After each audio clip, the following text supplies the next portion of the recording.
1.5 মাস আমার বাচ্চাটা হয়েছে, আমার সিজার। আমি দম ফেলাতে পারতাম না, নড়াচড়া করতে পারতাম না। সেই রাস্তা দিয়ে মানুষ হাঁটতে গেলেও ব্যথা পায়, এমন একটা রাস্তা। আমি হাইটা যাওয়ার আমার অবস্থা ছিল না, আমি রিক্সা দিয়ে যাইতাম। আমার পেটের শিলায় এত ব্যথা করতো, আমি পেটের ভিতরে গামছা বাইরে আমার বাবার জন্য খাবার নিয়ে গেছি, তাও বাবা আমার সাথে একটা কথা বলে নেই।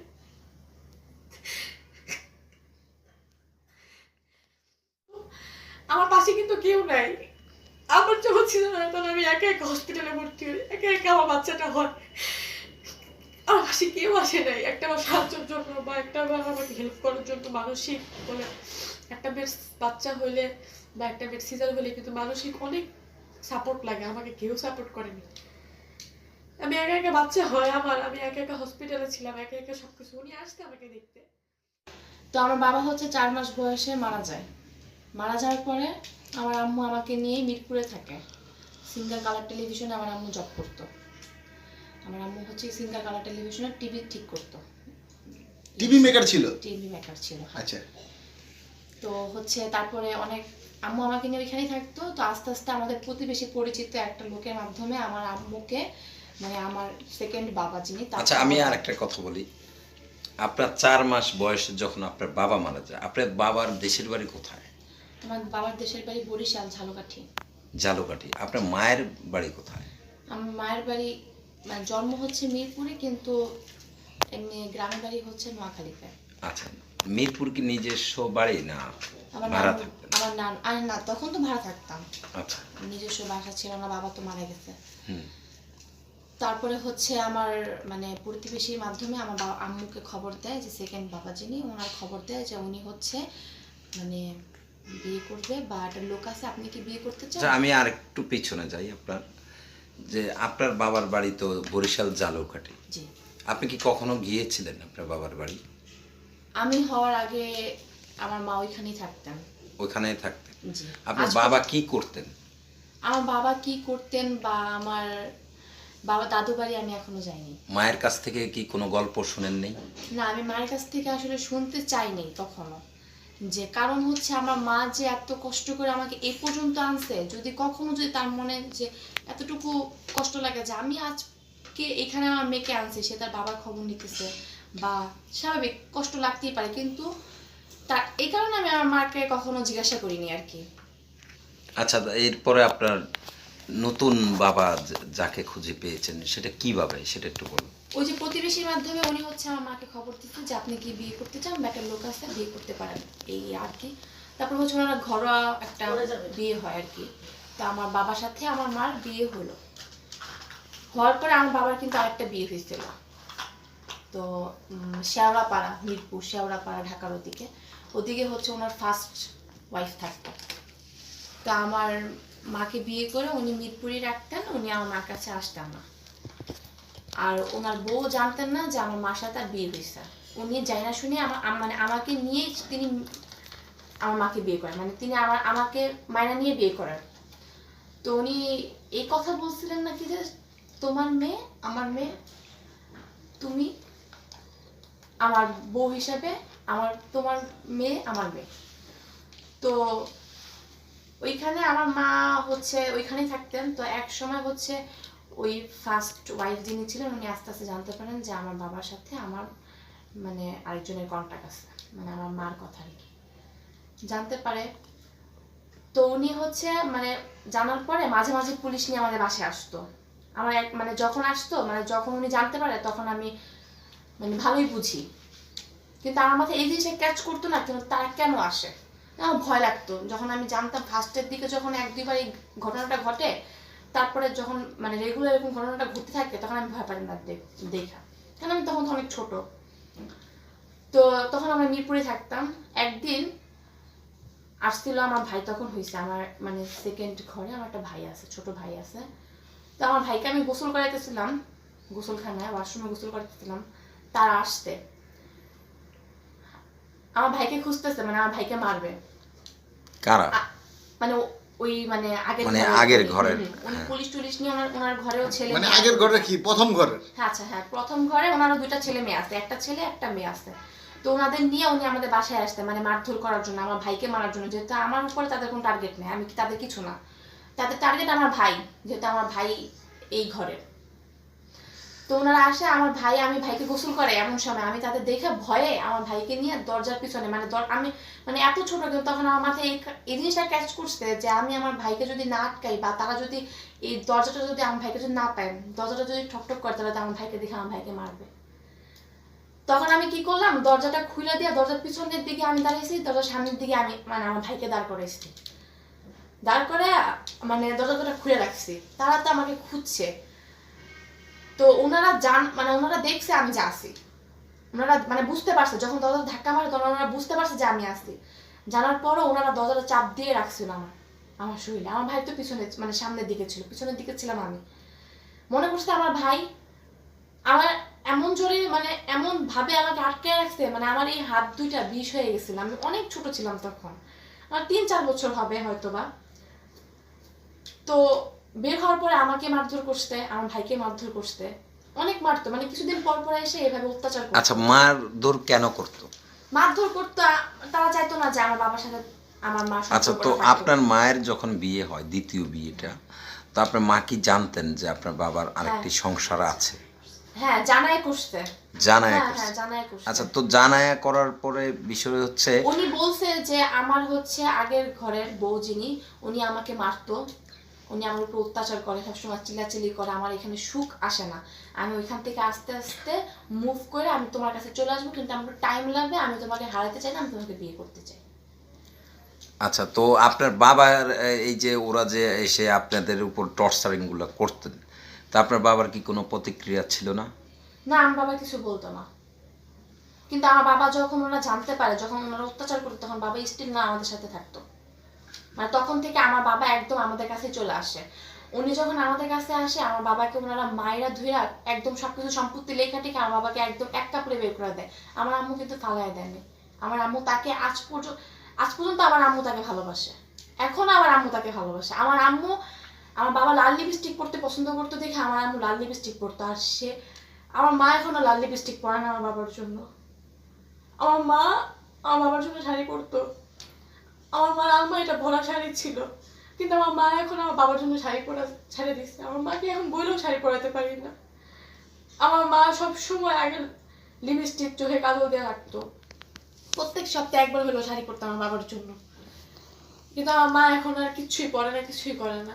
তো এখন কি হয়েছে আপনার বাবার সাথে? আমার বাবা এখন তারপরে হচ্ছে এক পর্যায়ে আমার বাবা মানে আস্তে আস্তে, তো আমার বাবাকে তো এইভাবে ওনারা ছাড়া দেয়, মানে পাঠায় দেয় আমার বাবাকে। তো আমার বাবা আস্তে আস্তে আমাদের কাছে আসা পড়ে, এভাবে অত্যাচার করতে করতে মানে মানে ডে বাই ডে অত্যাচারটা বাড়তে থাকে। তো আমার বাবা আস্তে আস্তে কি করে, ঢাকা মিরপুর ছেড়ে সাভারে চলে আসে, মানে আমরা সাভারে চলে আসে। তো এখানে একটা চায়ের দোকান দেয় আমার বাবা আর আমার মা মিলে একটা চায়ের দোকান দেয়। এটা আনুমানিক 2005-এর কথা বলতেছি আমি। আচ্ছা, তো আমি তখন ছোটও বলবো না, বড়ও বলবো না, আবার বুঝি তাও বলবো না, কিন্তু আমি আমার নলেজে এই জিনিসটা ক্যাচ করতেছে যে মানে এটা কেমন একটা দুনিয়া, বা এটা কেমন একটা বিহেভিয়ার, বা এটা কেমন একটা সম্পর্ক। এটা তো আর কারোর সাথে হইতেছে না, আমার সাথে হইতেছে, আমার আশেপাশে মানুষের সাথে আমি তো দেখতেছি না, কারণ বাবা ততদিন ছিল না, আস্তে আস্তে আমাদের কাছে চলে আসতে এই জিনিসটা আমি বেশি ফেস করতেছি। তো আমার বাবা আর মা একটা চায়ের দোকান দেয়, সেখানে আমার মা বোরকা পরা মুখে মুখোশ লাগে চা বিক্রি করতো। আর আমার বাবাকে হচ্ছে আমার মা সকালবেলা যখন চা মানে দোকান খুলতো, আমার মা সকালে সব ঘরের কাজটা কমপ্লিট করে যাই দোকান খুলতো। আবার দুপুরবেলা যখন আমাদের স্কুল ছুটি হতো, তখন আমার আম্মু বাসায় আসতো আমাদের খাওয়ানোর জন্য, আমাদের দেখার শোনার জন্য। তারপর আমার আব্বু সারাদিন মানে সকাল থেকে দুপুর পর্যন্ত বাসায় থাকতো। দুপুরে শুধু 1 ঘন্টা কি 2 ঘন্টা আমার আম্মু আমার বাবাকে দোকানে বসাইতো। এরপর আমাদের খাওয়া দাওয়া করার পর আমার আম্মু আবার দোকানে যেত। আমার আম্মু আমার বাবাকে যেভাবে পালছে, আমার মনে হয় না আমার মা মানে আমার 2টা ভাই বোনকে সেভাবে পালছে। আচ্ছা, ছোট আমি একটা বাচ্চাকে যেভাবে দেখাশোনা করে আরেকটা সেরকম। বিষয় জানতে চাই। যেমন শুরুতেই বলেছে তোমার মেয়ে মানে আমার মেয়ে, মানে আপনার আম্মুকে যেই প্রতিশ্রুতিটা দিয়ে বিয়ে করেছে, তো ততটুকু আদর ভালোবাসা পেয়েছেন কিনা না। এই বাবার কাছ থেকে? না, আমি মানে বলতেছি আর কি। তো একদিন হচ্ছে আমার ভাইয়ের সাথে আমার ঝগড়া লাগছে কোনো একটা কারণে, আমার এতটুকু মনে নাই, কিন্তু মানে এতটুকু মনে আছে একটা ঝগড়া লাগছে। লাগার পরে হচ্ছে আমার বাবা মানে এই বাবা হচ্ছে, আমি ছোট, আমার বাবা আমি দাঁড়ায় আছি, আমাকে এভাবে ধরে আসার মাসতে খাটের উপরে, তারপর অনেক মারধর করলো, কিন্তু অপরাধটা কিন্তু আমার ছিল না। তা ও মানে আশেপাশে অনেক কাহিনী আছে, তো আস্তে আস্তে আমি জানতে পারি এটা আমার বাবা মা। কিভাবে জানলেন সেই কথাটা একটু বলবেন? একদিন আমি ঘুমায় আসছি রাতে, মানে দিনের বেলা হচ্ছে ঘুমায় আসছি, আমার বাবা আমার মা কথা বলতেছে। তো আমার মা বলতেছে যে তুমি তো আমাকে বলছিলা যে আমার মেয়ে তোমার, আমার সন্তান তোমার সন্তান, তো তুমি তোমার ছেলেটার জন্য এই জিনিসটা নিয়ে আসো, আসার সময় আমার মেয়েটার জন্য তো নিয়ে আসো না। মানে তিনি তো মা, তার ভিতরে তো মানে দুটো সন্তান কিন্তু তার কাছে এক। তো এগুলো আমার কাছে মানে তখন আমি মানে আস্তে আস্তে আমার এই কথাগুলো আমার এই যে ব্রেন্ডে লাগছে যে আসলে তো এটা কি আসলে সত্যি। পরে আমি একটা আন্টিকে জিজ্ঞাসা করছিলাম, তখন আমি আন্টিকে জিজ্ঞাসা, আন্টি তোমার সন্তান আমার সন্তান, আমি তার সন্তান, এটা মানে কি? তো আন্টি আমাকে কিছু বলে না। যখন আমি আস্তে আস্তে বড় হই তখন আমি বুঝতে পারি। তো আমাকে আমার বাবা অনেক মারতো, অনেক বকা দিত, আমাকে কখনো তিনি ডাক দেয় নাই, কিন্তু তাকে আমি এখনো ভালোবাসি। আচ্ছা, তো এই যে মানে আপনি তার কাছে বাবার আদর ভালোবাসার থেকে বঞ্চিত, আসলে আপনি তো আপনার আশেপাশে অনেক সন্তানকে দেখছেন তাদের বাবাকে। হ্যাঁ, তারপরে যখন পড়াশোনা করে স্টার্ট করি, আমি পড়াশোনা তো করতেই থাকতাম, মানে করতামই তখনও। যখন আস্তে আস্তে পড়াশোনা করি আমাকে প্রাইভেট দিত না, আমার ভাইকে পড়াইতে চাইত। তারপরে আমাকে হচ্ছে তিনি স্কুলে পড়াবে না, আমার তার ছেলেকে পড়াবে। আমার এগুলো খুব খারাপ লাগতো যে আসলে আমি মানে তখন আমি আসলে বুঝতাম যে আমি তার সন্তান না, বিধায় তিনি আমার সাথে এমন করেন। কিন্তু খুব খারাপ লাগতো আমার বিষয়টা যে আমি তার সন্তান না বিধায় এমন করলে, আমার তার তো একটা সন্তান, তার জন্য তো সে করে, আমার জন্য তার কোলে আর কতটুকু যাবে। উনি তার মানে আমার যে ছোট ভাই তার রেজাল্ট কিন্তু তেমনটা ভালো না, আমার রেজাল্ট কিন্তু অনেক ভালো। তিনি কোনোদিনও আমার আমার কথাটা তিনি কারোর কাছে গর্ববোধ করে বলে নাই যে এটা আমার মেয়ে, আমার মেয়ে খুব ভালো একটা রেজাল্ট করছে, এটা আমার মেয়ে। যে যে মেয়েটাকে আমি না বলছি আমার মেয়েটা আমার আমার কাছে এসে এক গ্লাস পানি দেয়, যে মেয়েটা না বলার আগে আমার জুতোটা পরিষ্কার করে রাখে। আমার বাবা কিছুদিন আগে অসুস্থ হয়েছিল, আমার মাটাতে সেপারেশন হওয়ার পরে, তো আস্তে আস্তে সেপারেশন হয়ে যায়। সেপারেশন হওয়ার পরে তো আমার বাবা কিছুদিন আগে অসুস্থ হয়েছিল, তাই কিন্তু কেউ দেখতে যায়নি। তিনি এই যে থার্ড টাইম বিয়ে করছে, তার বউ তাকে দেখেনি। ফার্স্ট টাইম যে বিয়ে করছে সেই ঘরে দুটো ছেলে মেয়ে আছে, তার ঘরে নাতি নাতনি আছে, কেউ দেখতে যায়নি। আমার সিজার হয়েছে, আমার 1.5 মাসের সময় সিজার, আমি নড়াচড়া করতে পারিনি। তা আমি ঘর থেকে রান্না করে আমার বাবার জন্য নিয়ে গেছি, আমার বাবা অসুস্থ। আমি বাবাকে দেখতে গেছি যে আমার বাবাটা অসুস্থ, আমার বাবাটা কাঁদতেছে। বাবার যা যা খাইতে মন চায় আমি সঙ্গে সঙ্গে বাবাকে দেখে এসে বাজার থেকে যে বাজার কিনে নিয়ে আমার বাবার জন্য রান্না করে আমি বাবার কাছে নিয়ে গেছি। আমার বাবা যখন মানে সুস্থ হয়ে বাসায় গেছে,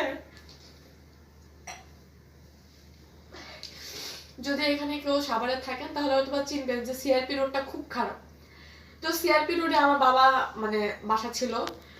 আমার 1.5 মাস আমার বাচ্চাটা হয়েছে, আমার সিজার। আমি দম ফেলাতে পারতাম না, নড়াচড়া করতে পারতাম না। সেই রাস্তা দিয়ে মানুষ হাঁটতে গেলেও ব্যথা পায়, এমন একটা অবস্থা। আমি হাইটা যাওয়ার আমার অবস্থা ছিল না, আমি রিক্সা দিয়ে যাইতাম। আমার পেটের শিলায় এত ব্যথা করতো, আমি পেটের ভিতরে গামছা বাইরে আমার বাবার জন্য খাবার নিয়ে গেছি, তাও বাবা আমার সাথে একটা কথা বলে নেই।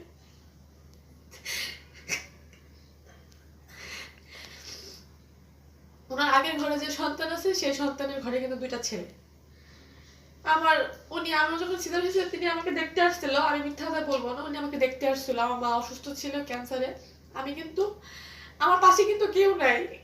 আমার যখন ছিল না তখন আমি একা একা হসপিটালে ভর্তি হই, একা একা আমার বাচ্চাটা হয়। আমার পাশে কেউ আসে নাই একটা আমার সাহায্যের জন্য বা একটা আমাকে হেল্প করার জন্য। মানসিক বলে একটা বেড বাচ্চা হইলে বা একটা বেড সিজার হলে কিন্তু মানসিক অনেক সাপোর্ট লাগে, আমাকে কেউ সাপোর্ট করেনি।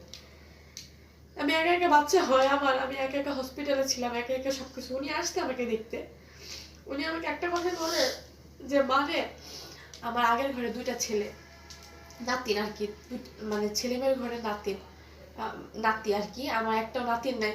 আমার মনে হয় আল্লাহ এই কারণে নাতিনটা দিচ্ছে। কিন্তু উনি আমার মেয়েটার আজ পর্যন্ত এখনো একটা বার জিজ্ঞাসা করে না আমার মেয়েটা। সেদিন নিয়ে গেছে, আমার মেয়েটা ছোট্ট, 2 বছর হয়নি। আমার মেয়েটা সালাম দিতে পারে, আমার মেয়েটা নানা বলে ডাক দেয়। আমার মেয়ে কিন্তু হওয়ার পর থেকে কিন্তু নানুরে দেখতেছে। আমার মা কিন্তু আমার মেয়েকে খুব ভালোবাসে, তাও নানু বলে ডাকে না, নানা বলে ডাকে। তো একদিন নিয়ে গেছিলাম আমার বাবার সাথে দেখা করার জন্য, আমার মেয়ে সালাম দিয়েছে, আমার ছোট্ট মাসুম একটা মেয়ে সালাম দিয়েছে, সে উত্তর দেয়নি। আজকে আমার বাবাটা দেখে বাবাটা ফিল করতেছি, দুদিন পরে আমার মেয়ে ফিল করবে যে আমার নানা থাকতে আমার নানা নেই। আচ্ছা, আপনি বললেন যে এর আগের প্রতিবেদনে আপনার বাবাকে আপনার হাতে নাতে ধরেছিলেন, জি। এটা বিষয়টা কি আসলে?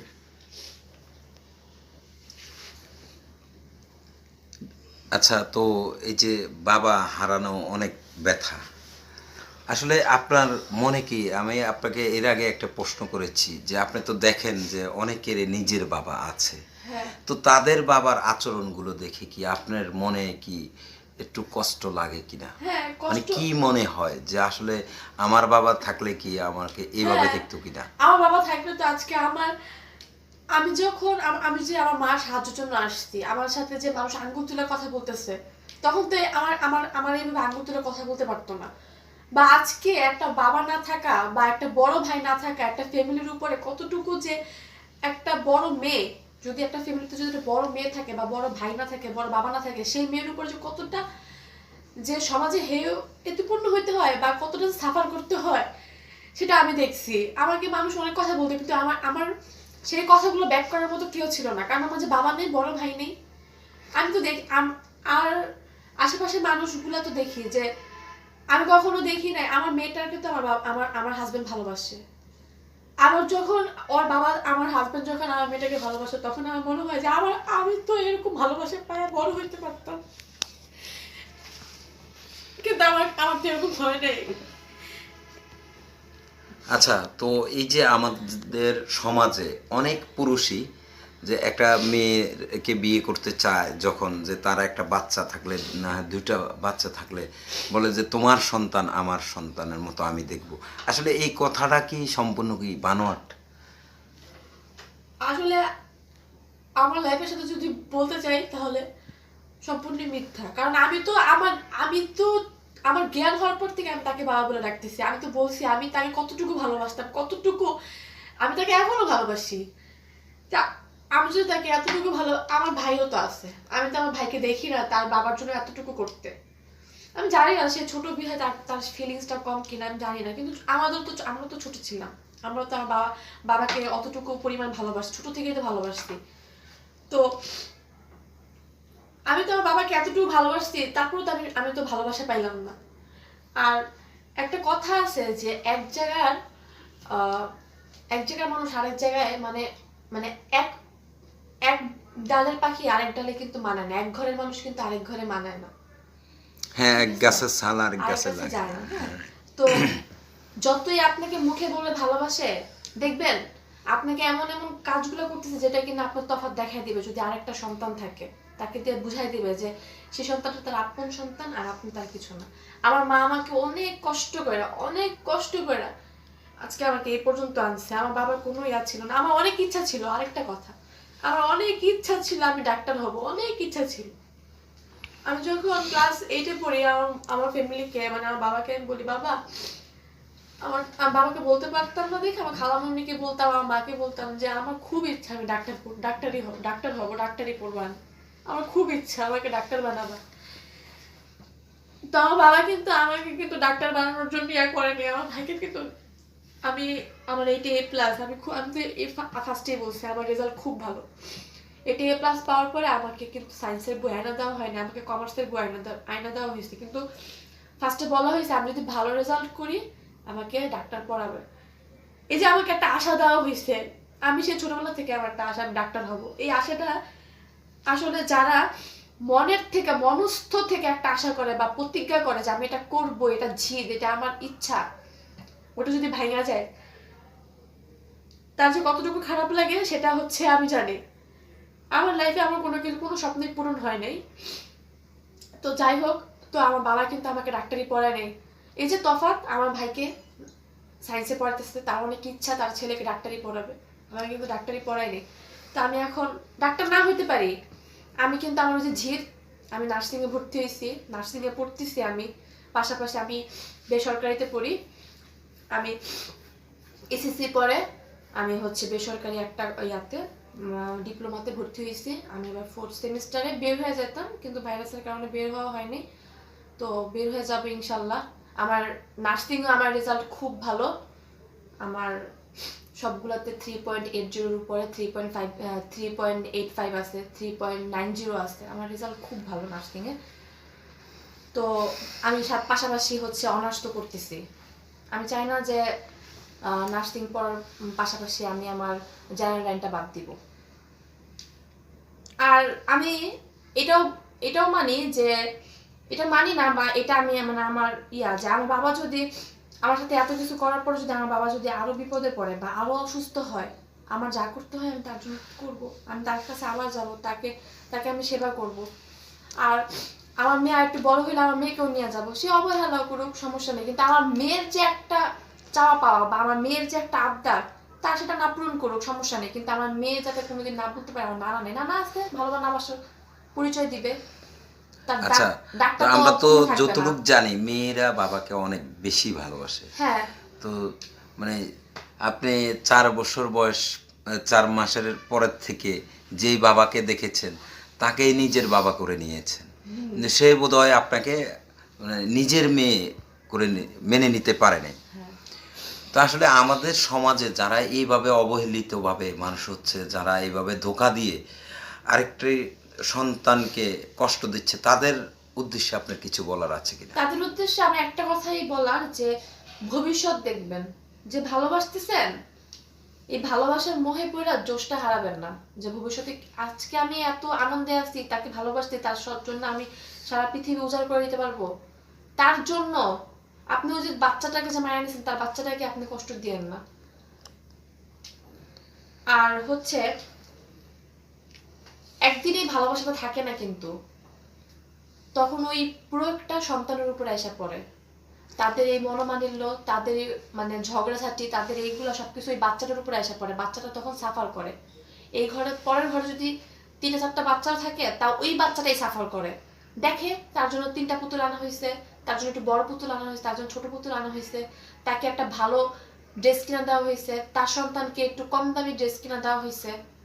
ঠিক আছে, তখন দুজনের ভিতরে একটা মনোমালিন্য তৈরি হয়ে যায়। যদি পারে আপনার লাইফে কি এরকম কোনো কিছু ঘটেছে যে আপনার ভাইয়ের জন্য এনেছে, আপনার জন্য আনে নাই? আমার বাবা তো আমার জন্য কোনোদিন কোনো কিছু করতোই না, কোনোদিনই করতো না। না। আচ্ছা, তো এখন কি বাবা আছে আপনার পাশে না? না, এই যে বললাম কিছুদিন আগে গেছিলাম, আমার সাথে কথা বলে নেয়। আমার মেয়ে ছোট, আমার মেয়ের সালাম উত্তর নেয় নাই। আচ্ছা, তো বাবা আছে কোথায় এখন? আমার বাবা উনি যে পরবর্তীতে বিয়ে করছে, আমার মার পর উনি বিয়ে করছে, ওইখানে ওনার সাথে আছে। ওই যাকে বিয়ে করছে তারও ছেলে আছে, ছেলে সন্তান আছে, তাদেরকে নিয়ে উনি সংসার করতেছে আর কি। আচ্ছা, তো এই আপনার বাবার এই সংসারে মানে আপনাদের সংসারে একজন ছেলে যে ছিল সে কোথায়? আমার ভাই?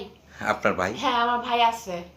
আপনাদের সাথে আছে? হ্যাঁ হ্যাঁ, আমার ভাই আমাদের সাথে আছে। আমার বাবা চলে যাওয়ার পরে আমার মা আমার ভাইকে আজ পর্যন্ত দেখাশোনা করতে, পড়াশোনা করাইছে, সবকিছু করছে।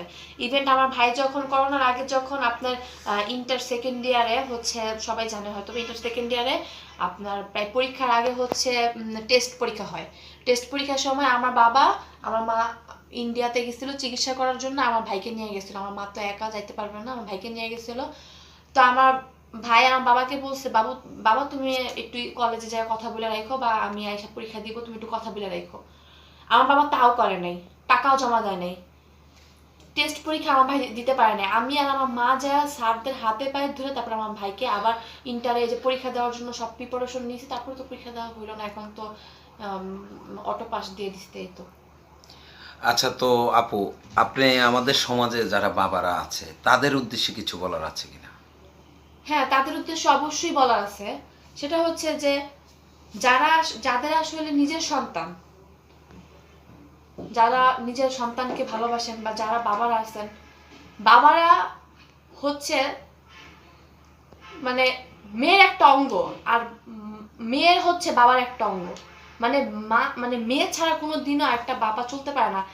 আর মেয়ের প্রত্যেকটা দুঃখ কষ্ট আমার মনে হয় মাকেও বলতে পারে না, যতটা বাবার কাছে বলতে পারে। বাবা একটা মেয়ের জন্য যে কতটুকু মানে ভালোবাসার একটা জিনিস বা ভালোবাসার একটা জায়গা, সেটা একটা মেয়ে জানে আর একটা বাবা জানে। বাবা, যাদের বাবা আছে সমাজে, যাদের সন্তান আছে, সবাইকে আমি বলবো সবাই সন্তানকে সুস্থভাবে সুন্দরভাবে পড়াশোনা করে ভালোভাবে বড় করবেন, নিজের সন্তানটাকে সুন্দরভাবে দেখাশোনা করবেন। আর যদি আমার মতো যদি কেউ যদি থেকে থাকেন, সেই সন্তানটাকে নিজের সন্তানের মতো দেখবেন, কারণ আপনার সন্তানটা যেরকম আপনার কাছে আপন, অন্যের সন্তানটা আপনার কাছে আসছে সেও আপনার আপন, সেও চাই আপনার কাছে একটু ভালোবাসা, সেও আপনার কাছে একটা ভালোবাসা পাওয়ার জন্য, বা যে তার আপনাকে বিয়ে করছে সে কিন্তু সে সন্তানটা ভালোবাসা, তার থেকে সন্তানটা ভালোবাসা পাওয়ার আশা কিন্তু আপনার কাছে আসছে।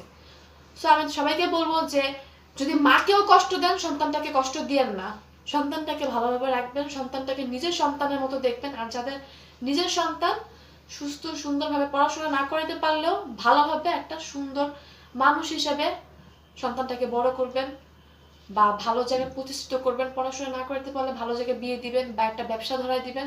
সন্তানটাকে অবহেলা করে রাস্তাঘাটে ফালাই দিয়েন না। যে আজকাল দেখা যায় সন্তান ফালা রেখে গেছে, বাবা নাই মা নাই, এই সন্তানগুলি কিভাবে বড় হবে? আমার মতো আমার মতো বড় হবে, বা আমার থেকে খারাপভাবে বড় হবে, এরকম করবেন না।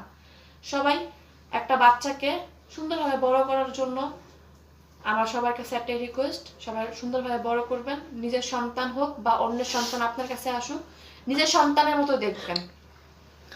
তো ঠিক আছে আপু, আপনি ভালো থাকবেন, সুস্থ থাকবেন। দর্শক আপনারা দেখছেন আসলে নিজের বাবা না থাকলে কতটুকু কষ্ট হয় মানুষের জীবনে। আসলে যতই বাবা থাকুক, সৎ বাবা কখনো নিজের বাবা হতে পারে না। আমাদের একটা কথা আমরা মাঝখানে বলেছিলাম যে এক গাছের ছাল আরেক গাছে কোনো দিনও লাগে না। তো আসলে সৎ বাবার ক্ষেত্রে ঠিক এরকমই হয়। সৎ মায়ের ক্ষেত্রে কি এরকম হয় কিনা সেটাও আমাদের জানা নাই।